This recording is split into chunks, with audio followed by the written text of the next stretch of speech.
U.S. and Mexican officials warned that raising tariffs on Mexican goods to get Mexico to stem the influx of Central American migrants on the way to the U.S. border would hurt the economies of both countries.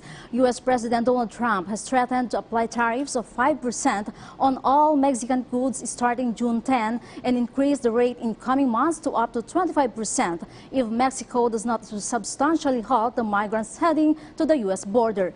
VOA's Zlatica Hoke has more.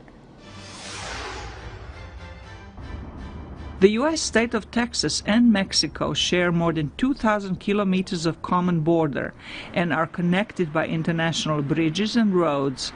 Their economies depend on a strong trading relationship, Senator John Cornyn of Texas said Monday in Washington. It's important to remember that any actions that we take to secure our southern border must also keep in mind the important role that Mexico plays in the economy of the United States. Cornyn said the migration problem is a result of faulty U.S. asylum laws and that the issue needs to be addressed as soon as possible.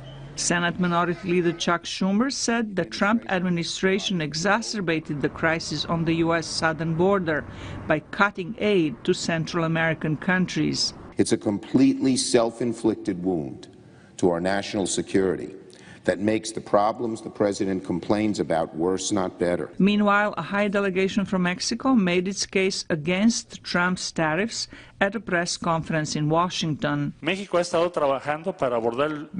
been working to address the increase of migration, offering the option to apply for refugee status, adapting the legal framework to offer regional work permits for those who choose to stay, or those who seek to work in the southern Mexican states, and also boosting migration control along the southern Mexican border. Mexican Foreign Minister Marcelo Ebrard argued that without those actions, there would be 250,000 more migrants at the U.S. border this year.